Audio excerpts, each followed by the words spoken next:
Bonjour à vous, chers amis d'Eva et vous qui m'écoutez, frères et sœurs en Jésus-Christ. Ce message est enregistré pour le dimanche 16 août.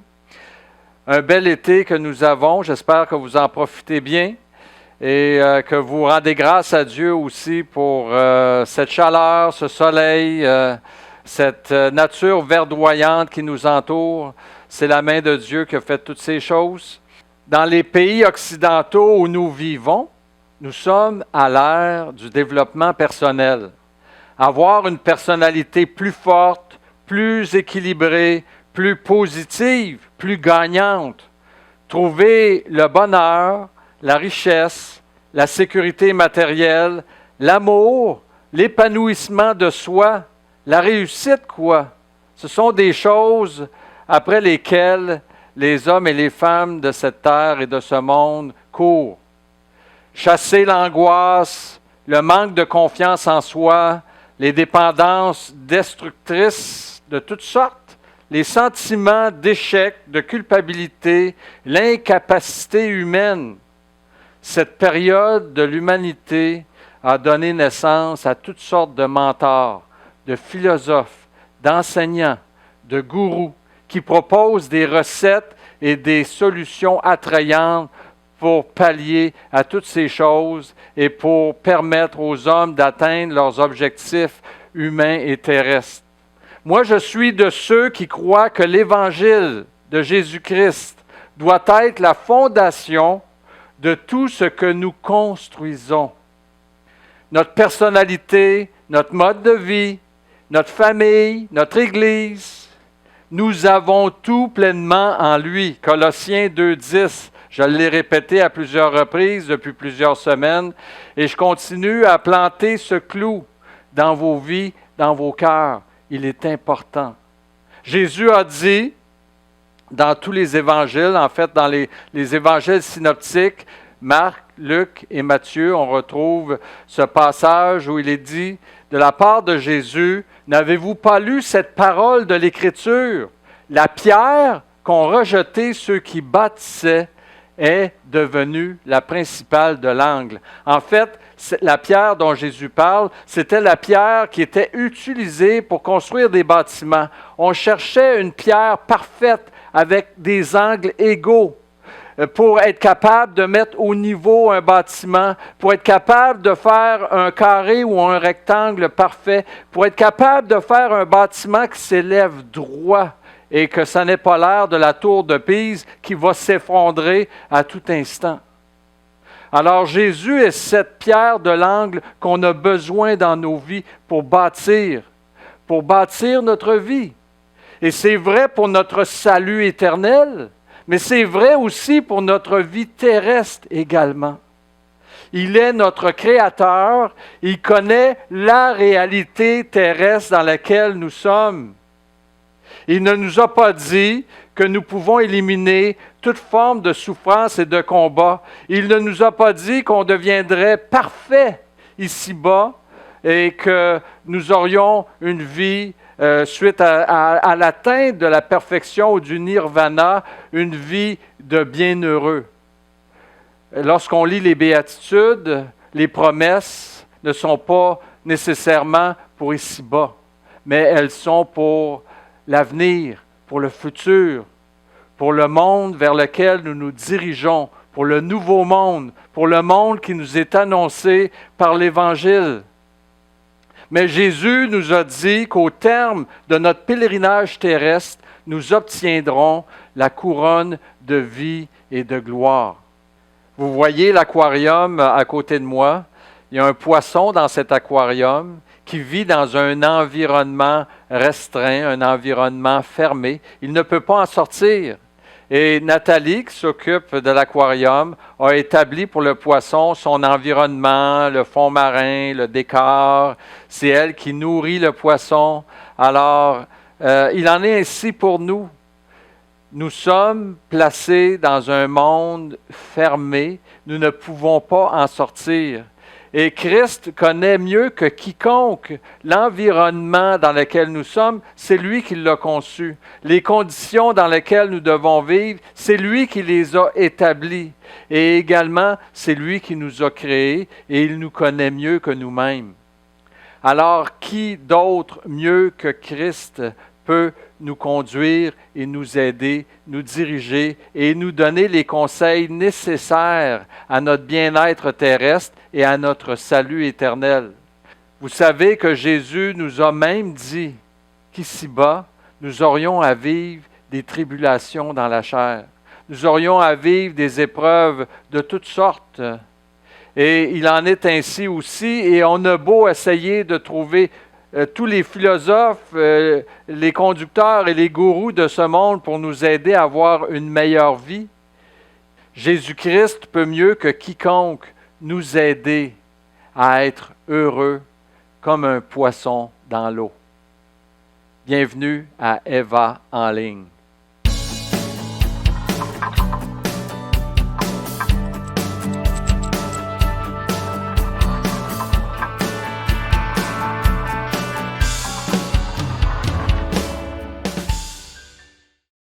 Bienvenue à l'étude de la parole de Dieu. Cette semaine, dans une séance de prière seul avec le Seigneur, c'était très intense. J'ai pris conscience combien il est important de comprendre et de comprendre qui est Christ et de connaître qui est Christ. En passant, la prière est un moment privilégié pour justement approfondir notre connaissance de Christ. Parce que quand on est en prière, on est avec Christ. Et il y a une véritable relation spirituelle qui se réalise au-dedans de nous. Et puis là, le Seigneur a l'opportunité de nous montrer des choses, de montrer des choses à notre cœur. C'est ça qu'on va parler de l'œil de notre cœur. Alors, notre cœur voit des choses qu'il ne voit pas dans les activités courantes de ce monde. Donc, prendre un temps de prière, c'est important. Et ce que le Seigneur me montrait, c'est que de connaître Christ et de grandir dans la connaissance de Christ, c'est extrêmement important. En fait, pas seulement de connaître Christ intellectuellement, de connaître ce qu'il a fait, de connaître ce qu'il va faire, mais aussi et surtout de connaître son amour envers nous, envers moi particulièrement. L'amour transforme nos vies. Et ça, il y a beaucoup de gens, il y a beaucoup de chrétiens, d'hommes et de femmes qui se disent chrétiens et qui peuvent dire beaucoup de choses sur Jésus-Christ, mais ils ne réalisent pas et ils ne connaissent pas pleinement l'amour que Christ a pour eux. Et lorsqu'on connaît cet amour-là, bien, ça change tout dans la vie chrétienne. Ça change le temps qu'on donne à Dieu, ça change notre consécration à Dieu, ça change notre façon de donner notre vie à Dieu, ça change notre façon de marcher pour Dieu. Quand Paul fait cette prière dans Philippiens au chapitre 3, il dit, entre autres, qu'il prie pour les chrétiens afin qu'ils puissent comprendre avec tous les saints quelle est la largeur, la longueur, la profondeur et la hauteur, et connaître l'amour de Christ qui surpasse toute connaissance. C'est qu'en fait, Paul sait que notre degré de consécration est directement proportionnel à la connaissance et à l'expérience que nous avons de Christ. Mais, je dois le dire, il y a une variable qui vient causer problème, c'est notre chair. J'en parle parce que le message, le texte qu'on va lire tout à l'heure, nous met en relation avec cette variable. Je l'appelle ainsi parce que, en fait, d'une personne à l'autre, la chair n'a pas le même impact sur la vie chrétienne. Et puis, et elle n'est pas permanente, c'est-à-dire que nous ne vivrons pas toujours dans la chair. Nous allons un jour, et on espère qu'il va venir bientôt, nous comme chrétiens, voir notre chair remplacée par un corps de gloire. Donc, ce que je veux dire, c'est que ici-bas, à cause de la variable chair, nous devons viser l'équilibre. Je ne peux pas jour et nuit être en adoration avec Dieu. Sinon, on va appeler ça rapidement du délire religieux. Et puis, si je suis nuit et jour en prière et en adoration devant Dieu, en lecture, en recherche des choses spirituelles, les gens autour de moi ne vont pas m'aimer. Et avec raison. Parce que je n'ai pas que ma vie spirituelle comme responsabilité, j'ai une vie terrestre également et j'ai toutes sortes d'engagements dans lesquels je dois être responsable. Donc, tout en prenant conscience de qui est Jésus-Christ, tout en étant malgré tout un adorateur de Dieu et de Christ, je dois trouver le juste milieu entre mes responsabilités terrestres, entre ma vie terrestre et mes responsabilités spirituelles et ma vie spirituelle. Donc, je dois viser un équilibre entre vie chrétienne, vie familiale, vie sociale, vie économique, parce que je dois travailler pour vivre et je dois aussi pourvoir à moi et à ma famille à une sécurité matérielle. Puis, on peut parler de vie personnelle. On a aussi une vie terrestre dans laquelle on veut se réaliser. Et puis, donc, mais il y a un équilibre qu'il nous faut trouver dans cela. Et c'est une difficulté pour nous. J'ai voulu vous dire ces choses pour mieux regarder le texte qu'on va lire ensemble dans Colossiens, pour bien comprendre. Et puis pour qu'ils viennent nous aider justement à atteindre cet équilibre de vie. Colossiens au chapitre 3, versets 1 à 4, il est écrit « Si donc vous êtes ressuscités avec Christ, cherchez les choses d'en haut où Christ est assis à la droite de Dieu. Affectionnez-vous aux choses d'en haut et non à celles qui sont sur la terre. Car vous êtes morts et votre vie est cachée avec Christ en Dieu. Quand Christ, votre vie paraîtra, alors vous paraîtrez aussi avec lui dans la gloire. » Un beau texte. Maintenant, la clé importante pour moi dans ce texte, c'est de toute évidence, cherchez les choses d'en haut, affectionnez-vous aux choses d'en haut. L'apôtre Paul nous recommande d'agir ainsi avec sagesse, et c'est ce qu'on doit faire.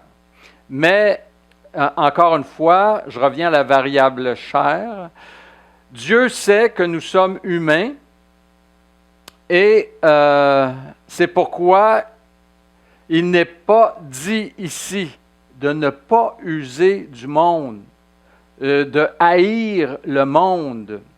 Et on va mieux comprendre la semaine prochaine et dans 2 semaines qu'est-ce qu'on doit haïr et rejeter de ce monde. Mais il faut faire attention, l'apôtre Paul n'est pas en train de nous inciter à devenir un ascète ou de pratiquer l'ascétisme, c'est-à-dire de s'imposer toutes sortes de disciplines rigoureuses pour se garder du monde, puis pour ne pas aller dans le monde, puis pour ne pas user des choses du monde. D'ailleurs, ça serait contradictoire avec ce que Paul vient juste de dire dans le passage précédent, au chapitre 2, en terminant son chapitre. L'apôtre Paul disait, « Si vous êtes morts avec Christ au rudiment du monde, pourquoi, comme si vous viviez dans le monde, vous impose-t-on ces préceptes? Ne prends pas, ne goûte pas, ne touche pas. Préceptes qui tous deviennent pernicieux par l'abus et qui ne sont fondés que sur les ordonnances et les doctrines des hommes. » Alors, ce n'est pas moi qui va vous dire de ne pas user des choses du monde. Mais Paul nous dit je le répète, affectionnez-vous aux choses d'en haut. J'ai côtoyé il y a quelques années un frère qui s'appelle Richard, qui lui-même avait un frère qui était moine à l'abbaye de Saint-Benoît-du-Lac. Et lorsqu'il allait le visiter, c'était toujours difficile et délicat. Parce que cet homme qui croyait en Jésus-Christ pensait qu'on devait vivre en reclus, dans le silence, dans une cellule, privée des choses du monde, pour avoir une meilleure connexion avec Christ. Eh bien, ce n'est pas ce que la grâce enseigne. Moi, je peux, après avoir écouté un bon match de hockey, aller prier et avoir une excellente connexion avec Dieu par le Saint-Esprit, parce que c'est par grâce que nous sommes accueillis auprès de Dieu et non pas par nos œuvres, par nos efforts personnels. Maintenant, ça ne veut pas dire encore qu'on peut se permettre n'importe quoi dans ce monde, puis après ça, aller se présenter devant Dieu comme si rien n'était. Paul nous dit de nous affectionner aux choses qui concernent le royaume de Dieu. Les choses d'en haut, ce sont les choses qui concernent le royaume de Dieu. Et de par nature, nous sommes portés à aimer et à nous affectionner des choses de ce monde plutôt que des choses d'en haut. Et cela est normal parce que nous vivons dans la chair et la chair est faible. La chair a le goût de vivre une vie terrestre facile, agréable, avoir du plaisir, profiter des biens de ce monde qui sont abondants, avouons-le, aujourd'hui avec les technologies, avec tout ce que le monde peut offrir aujourd'hui, avouez qu'on peut vivre une vie joyeuse et brillante plus que jamais. D'ailleurs, Paul nous dit dans Galates au chapitre 5, la chair a des désirs contraires à celles de l'esprit, et l'esprit a des désirs contraires à celles de la chair, de sorte qu'on ne fera pas ce qu'on veut. Alors, il y a un combat en nous, il y a deux hommes en nous, il y a un véritable combat dans chacune des vies chrétiennes. Moi, si vous vouliez me dire comment résumer une vie chrétienne, je vous dirais que la vie chrétienne, c'est une vie parsemée de combats, parsemée de joie, parsemée de peine et de souffrance. Ça, c'est la réalité de la vie chrétienne. Il y a deux hommes en nous, il y a deux êtres en nous. Une créature qui veut vivre des choses d'en haut et une autre qui veut vivre des choses d'en bas. Alors, cependant, nous avons un choix à faire. Et qui de mieux que Moïse à prendre en exemple pour parler de ce choix? Je veux lire avec vous Hébreux au chapitre 11, parce que Moïse, c'est un héros de la foi pour avoir fait le bon choix. Et nous aussi, nous pouvons être considérés comme des héros de la foi si nous imitons Moïse dans son choix. Et il est écrit, c'est par la foi que Moïse, devenu grand, refusa d'être appelé fils de la fille de Pharaon, aimant mieux être maltraité avec le peuple de Dieu que d'avoir pour un temps la jouissance du péché. Regardant l'opprobre de Christ comme une richesse plus grande que les trésors de l'Égypte, car il avait les yeux fixés sur la rémunération. N'est-ce pas ce que Paul est en train de nous dire ici? De nous affectionner aux choses d'en haut, de les rechercher, parce que nous sommes morts à cette vie d'une certaine façon, et bientôt Christ va paraître, et puis on va paraître avec lui dans la gloire. C'est ce dont Moïse avait en vue. Quand on pense qu'il aurait pu devenir probablement le pharaon d'Égypte, et il a refusé cette grandeur, cette élévation, préférant aller souffrir la honte et la misère pour pouvoir un jour profiter de la gloire avec Christ.